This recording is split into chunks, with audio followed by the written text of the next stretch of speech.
VPN र DNS बाट Facebook चलाइरहनु भएको छ? होशियार, जथाभावी VPN DNS ले गर्दा तपाईको मोबाइल खतरामा हुन सक्छ। यदि तपाईले VPN र DNS नबुझेर प्रयोग गर्नु भएको छ भने bank account, Facebook, YouTube, TikTok सबै जान पनि सक्छ। सबैलाई थाहा छ नेपालमा बन्द भएको फेसबुकलाई VPN र DNS बाट चल्छ। तर कसैले पनि थाहा छैन कि VPN र DNS ले गर्दा कसरी सुरक्षित तरिकाले फेसबुकलाई चलाउन सकिन्छ। हामीले VPN र DNS को सुरक्षित प्रयोग कसरी गर्न सक्छौं? डिटेल कुराकानी आजको यो भिडियोमा। सबभन्दा पहिला हामी VPN र DNS ले गर्दा के जोखिम हुन सक्छ त्यस विषयमा कुराकानी गरौँ। फ्री VPN ले गर्दा तपाईको डाटा चोरी हुन पनि सक्छ। तपाईको पर्सनल इन्फर्मेसन, फोटाहरू लिक पनि हुने सम्भावना हुन सक्छ। तपाईको ब्याङ्क डिटेल, पासवर्ड र लोकेसन ह्याक गरेर ह्याकरले ब्याङ्क एकाउन्टमा भएको पैसा पनि सखा पार्न सक्छ। तपाईले फोनमा के गरिरहनु भएको छ, तपाईले स्क्रिनमा के कुराहरू देखाउनुहुन्छ, त्यो सम्पूर्ण कुराहरू थर्ड पार्टीले हेरिरहेको पनि हुन सक्छ। अहिले नेपालमा फेसबुक बन्द भएपछि VPN र DNS बाट फेसबुक चलाउनेको संख्या वात्तै बढेको छ। VPN र DNS प्रयोग गर्नु नराम्रो भने होइन, तर नबुझेर प्रयोग गर्नु भने नराम्रो हो। तपाईले कुन किसिमको VPN प्रयोग गर्नुभयो र तपाईले DNS लाई कसरी प्रयोग गर्नु भएको छ त्यो हिसाबले तपाईको डाटा सेक्युर हुने नहुने निर्धारण गर्दछ।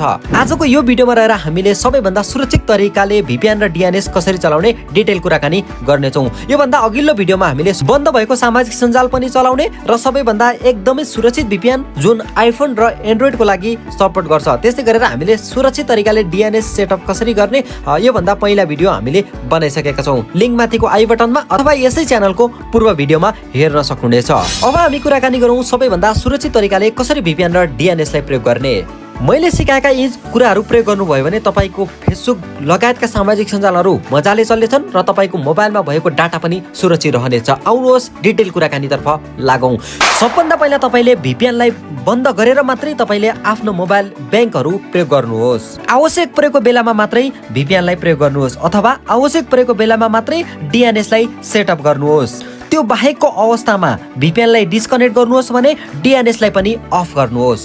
जस्तै तपाईले यदि फेसबुक चलाउनु पर्यो अथवा WhatsApp चलाउनु पर्यो अथवा नेपालमा बन्द भएका सामाजिक सञ्जालहरू चलाउनु पर्यो भने त्यो कन्डिसनमा मात्र तपाईले VPN लाई कनेक्ट गर्नुहोस् र त्यो बाहेकको कन्डिसनमा तपाईले डिस्कनेक्ट गर्नुहोस्।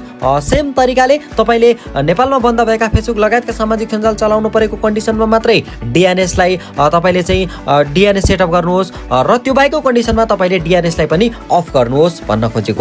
धेरै लामो समयसम्म निरन्तर एउटै VPN एप्स लाई प्रयोग नगर्नुहोस्। बेला बेलामा VPN एप्स लाई क्लियर डाटा गर्ने अथवा त्यसलाई अनइन्स्टल गरेर फेरि डाउनलोड पनि गर्नुहोस्। यदि तपाईँ फ्री भएको बेलामा VPN र DNS लाई अफ गरेर मोबाइललाई कम्तीमा पनि 4 देखि 5 मिनेटसम्म स्विच अफ गरेर पुनः अन गरेर तपाईले आफ्नो मोबाइल चलाउने गर्नुहोस्।